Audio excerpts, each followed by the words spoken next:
Welcome back to part 3. Okay. Which was the first of the 2 days that you visited the set? Yes. Okay. How long would you say that interaction with Miss Lively took? A minute or two. Okay. Anything else? I know this can be tedious, but anything else you can think of in your head as you sit here today that informed your understanding of what had happened on set. I'm friends with one of the actors. Which one? Adam Modskine? And did you have conversations with Mr. M about what was happening on set? Nothing negative. My question was, did you have any conversations with Mr. Mancini about what was happening on set? Just his experience. And when did you talk to Mr. Mancini? I don't recall. Do you recall how many scenes in the movie Mr. Mancini was in? I don't know. Would it refresh your recollection if I told you one? Yeah, that sounds right to me. Do you know what scene he was in? Yes, he was in the birthing scene. Do you know what character he played? He played the doctor. The doctor that sat in between Miss Lively's legs while she was giving birth. I wasn't there. Have you seen the movie? I have seen the movie. Is that what happens in the scene? I don't recall. Did you talk to Mr. Mancini before he went to act for that scene? No. Did you talk to him after that? Yes. Was What was the nature of your conversation? Just his experience. And what did he talk about? And what did he talk about it? Sounded like it was positive. Anything specific you can recall? No, I don't recall. Also, he confirmed my memory, which is that I wasn't there at that scene. When did that happen?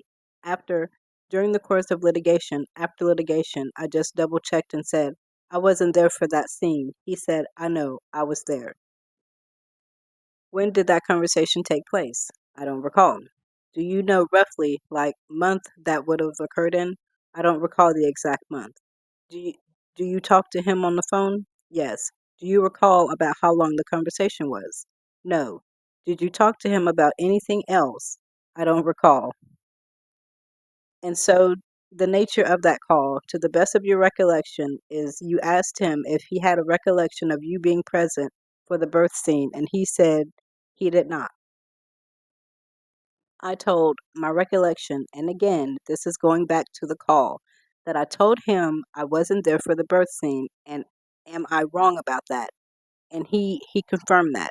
He said, "Yeah, you're right. You weren't there." Correct. Okay, let's take a look at Exhibit 8. Mr. Sarowitz, you've been handed a document marked as Exhibit 8, which is a document bearing the Bates number Nathan 3767, and then an attachment that is produced in native format to this document. It's a little small for my old eyes. I also need these to read this document. He needs a microscope. This document this document is the first page of Nathan of Exhibit 7, 8, 8. Lord have mercy. Hold on. I have seen a lot of evidence personally involving me and others that Miss Lively's perspective is false. And I think misleading, false and misleading often, and I've mentioned with my own personal things in the deposition. I don't like to speak to others, but I can speak to the facts. The fact, the supposed facts she said about me were either misleading or completely wrong, and I believe on purpose. For example, Miss Lively said I was going to, or I was at a scene I was not at, insinuating for the entire world that I wanted to go and see a birthing scene because she was scantily clad, which I wasn't there, but I've heard she was also not scantily clad. Given my experience with Miss Lively, my personal experience with Miss Lively, and and during her deposition, she insinuated I threatened to kill her and her husband, which I've never done. And even in the evidence that they proffered in their own complaint, it very specifically says that I did not threaten to kill them, and I was very clear about that. But she repeated it as such. As such, given the misleading things she said about me, I have every reason, and given my long-term friendship with Justin, where he has been sweet and kind to many, many people for years, and his 19-year experience in the film industry with excellent relations with many people who I have met. Given my experience with both of them, I have reason to mistrust Miss Lively, direct reason to distrust Miss Lively, and reason to trust Mr. Baldoni. Understood. Isn't everything you and I just talked about the reason why corporations do investigations when allegations arise? As I have stated before, I am unaware of any complaints that were lodged that would require an investigation prior to the actual CRD complaint. Do you see a reference on the next page of this chart to May 16, 2023? There's a description of a meeting in BL trailer regarding wardrobe concern, and there's another. And we skip a few pages. Were you aware that, well, have you seen what Miss Baker or Miss Carroll testified about this meeting on the 16th? No. Have you talked to any um, precipitant witness to that event to come to an understanding of what occurred? No. So for all you know, Miss Lively's description of this event could be completely accurate.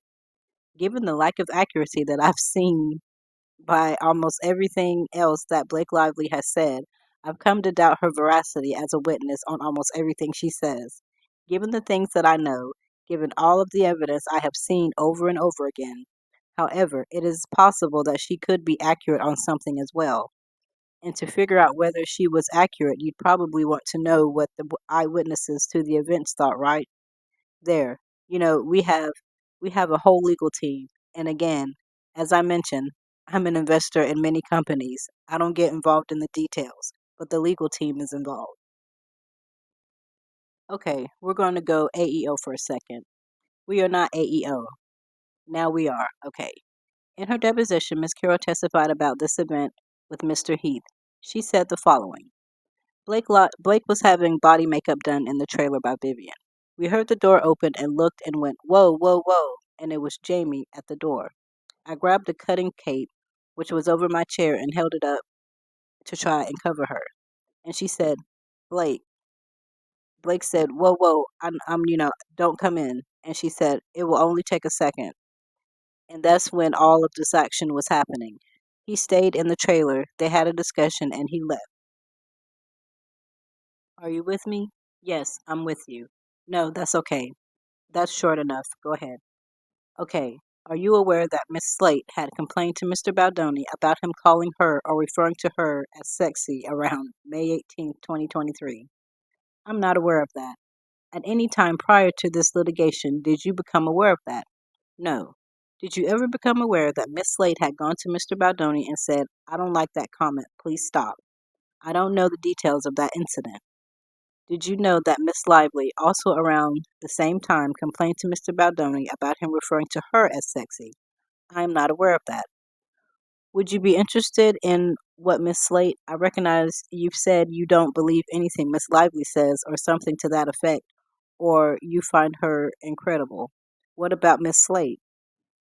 I would not use the word incredible. Lacking in credibility when I say incredible. Is that a fair description of your views? Much better. Okay, what about Miss Slate? I am aware that in the course of any production that there's issues. I am aware that Miss Slate had an issue. I am not aware of the specifics. I'm aware that it was resolved, and to my knowledge, there was nothing else brought up. So I'm aware that, I'm aware that in the course of production there can be issues. And I was aware that there was an issue with Miss Slate and that it was resolved. In determining whether there were problems on set, would it be of interest to you to know Jenny Slate's perspective on what happened that day? I believe that will be up to a jury during the trial. In other words, I don't have time to get into every detail. I'm the chairman. I don't have time to get into every detail. I think at some point in time, I'll have time. We've had kind of a whirlwind, 16-hour day thing with this case, in addition to the other work I do, which is quite expansive. And so I haven't had time to look into detail. And at some point in time, as we get further into the trial, I may get more into the details.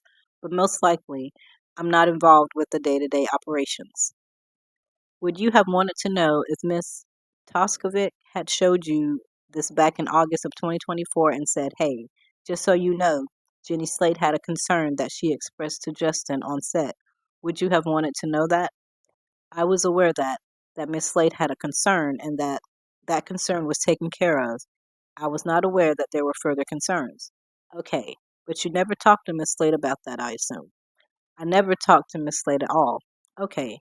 I didn't see her at the premiere along with the other actors. I've never talked to her before or during the premiere. I've never seen her. I've never met her. Never spoken to her. Have you read Miss Slate's testimony in her deposition in this case?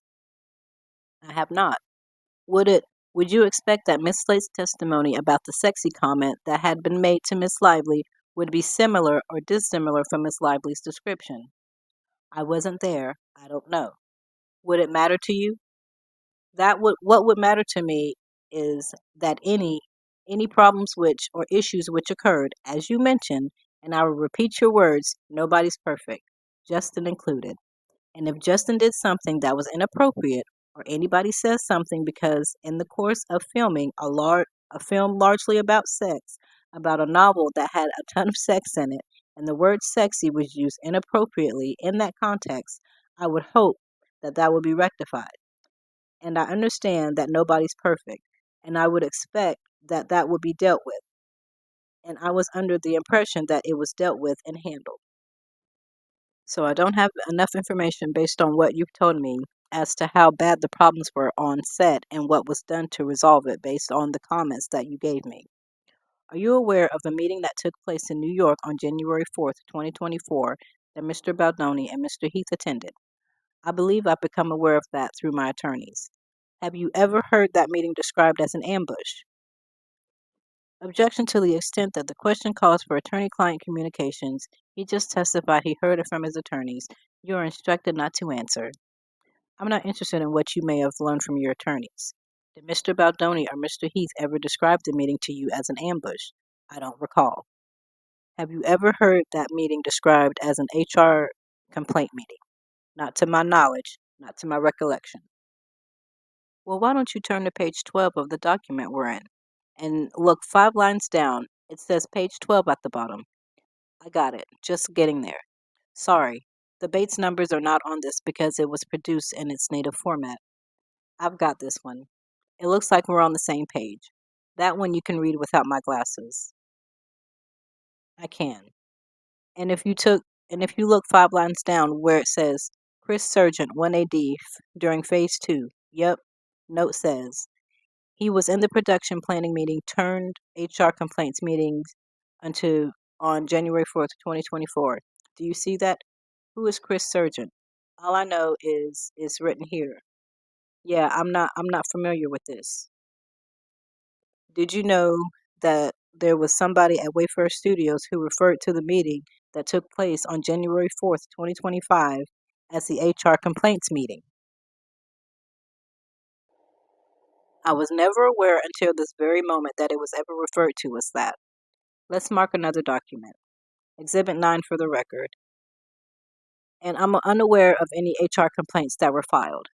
Mr. Sarowitz, you've been handed what's marked as Exhibit 9. Exhibit 9 is a document bearing the base number Heath 35492 through Heath 35493. This is a text message exchange on May 28th, 2023 between Mr. Heath and Mr. Baldoni. You can take a minute to take a look. I got it. Okay. And Mr. Sarowitz, we just looked at the chart that had references to Miss Slade and Miss Lively and the sexy comments occurring between. The first date we looked at was around May 11th, and the last date was around, and then we skipped to page 283. Okay, I'm going to withdraw my objections. We've clarified the issue, and you can proceed with your questions on Exhibit 10. All right. So, Mr. Sarowitz, you testified earlier today, I think, but you'll correct me if I get this wrong, that you had lost a significant amount of money on the film as a result of what you believe to be Miss Lively's conduct. Is that correct? Yes. And you put a dollar amount on that. You thought you had what you thought you had lost? Millions. I couldn't put an exact dollar. I haven't, to be honest, I haven't done it because I just looked at it as something I was never going to go after her for. And you said you were going to go after her for other things? You asked me a question as to the things I was upset about. I'd listened to them before. I don't know if you need me to list them out again, or can we go back to my previous answer? And then we're going to jump to page 291. This is right around the time that the letter was circulated. Is that right? I don't recall, but perhaps. The Wayfarer agreed to meet these 17 conditions. Ultimately, we signed the letter under duress with a caveat saying that we didn't necessarily agree with it, but we signed the letter in order to get her back to work. But we had not done the things in the first place, and continue not to do the things that were in the letter. I will move to strike as non-responsive. My question was just whether Wayfair agreed to meet the 17 conditions, yes or no. We agreed to continue not to do the things we weren't doing. Was the letter of conditions something you consider to be sensitive? Can you be more specific? Then we're jumping to 303. Let's look at the exhibit that you have in front of you, sir. Exhibit 12. Exhibit 12 is a document bearing the Bates number Sarowitz 80 through 82. It's a text exchange on January 5th, 2024, and this is a text chain that appears to involve some of the same individuals as the exhibit we just looked at, I believe. But if you notice a difference, please tell me. I don't. Okay. So this is a text chain with some of the title at the top there, at the top here. You see prayers and support. Is that the same title of the sort of text thread that we looked at Exhibit 11? Yes. On January 5th, 2024, did Mr. Baldoni reach out to you to discuss the meeting that had happened the day before on January 4th? Can I have time to familiarize myself with this document? Sure. Thank you. I don't recall. So you don't recall talking to Mr. Baldoni on or around January 5th about the meeting that happened in the apartment building with Miss Lively and Mr. Reynolds on January 4th. I know we talked at some point in time. I don't know the exact date we talked. Okay. You see, at 6:35 p.m. on January 5th, Mr. Baldoni sends a somewhat lengthy text message, which is on the page Sarowitz 80, and then follows that up at 6:45 on the page Sarowitz 81. Uh-huh. Is the description that you see here generally consistent with any conversation you ever had with Mr. Baldoni where he described the meeting to you like this? I don't recall. You don't have Do you have any recollection of when the first time you learned about the January 4th, 2024 meeting? I don't remember exactly when I learned about it. Were you asked to have a call with Claire Ayub? I don't know I did. I don't recall how it came up. Does it s- does it seem like the kind of thing that you would have affirmatively reached out on your own to request? She was coming to show her film at the theater.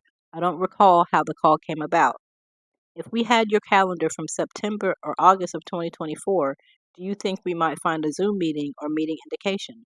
Might we possibly find one with Miss Ayub? Yes. Do you recall knowing when you spoke to Miss Ayub that there had been any problems on the set of Empire Waste? I visited the set of Empire Waste and was not aware of any problems. Okay, but again, I don't run the day to day. Okay, we're going to go AEO now. Exhibit 14. So we'll mark as Exhibit 14. The document produced in its native format has the base number BL33428. We're going to mark that. This is all you'll see. This is all you'll see with it. And before we start playing that, Mr. Sarowitz, we have produced in this litigation a recording of this call. Have you received that production? The call you had with Claire Ayub?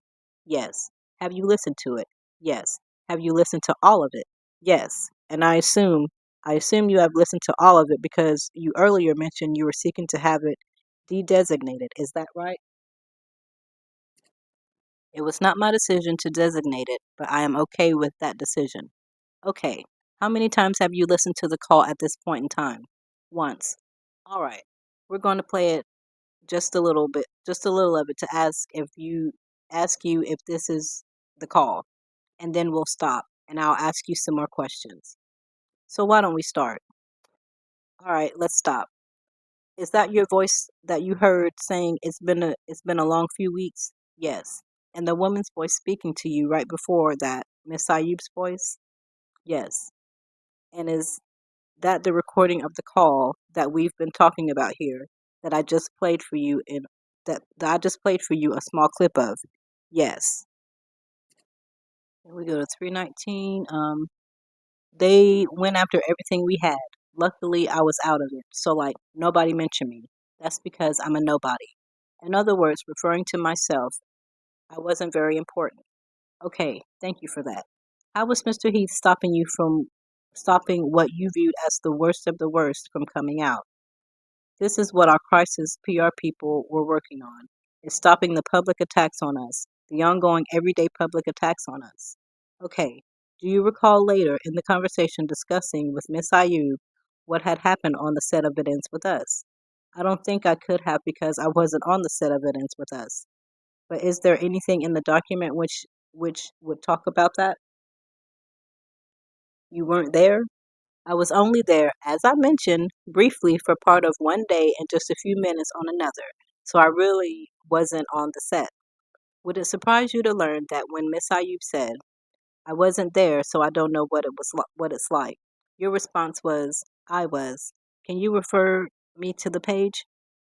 You don't have any recollection of saying to Miss Ayub, I was there on set? Again, can you refer me to the page? Pages 30 to 31. Okay, just give me a second or two to read it, and I will go through as quickly as I can because I realize we're running short on time. Thank you, sir. Okay, and you see that you make a reference to there being two different sets, and Miss Ayub says, I don't know, I wasn't there, so I don't know what it was like, and you say, I was, right? We will have to be defensive for years. It talks about there will be stuff coming at us. So I believe based on the context that this is very consistent with what I said before, that I would defend the studio. That's what I meant by that. Do you understand the difference between defense and offense? Yes. Aren't there, I mean, isn't this doesn't this go back to an earlier conversation we had about some of the tenets of your faith? The distinction between self-defense and retaliation? Let's try let's try that a different way, sir. Is saying, I will never let up going after you for the rest of my career, something that you want your attorneys to say to reporters at news organizations. I don't know the context, so I can't comment on something I don't have the context. I don't know what was done.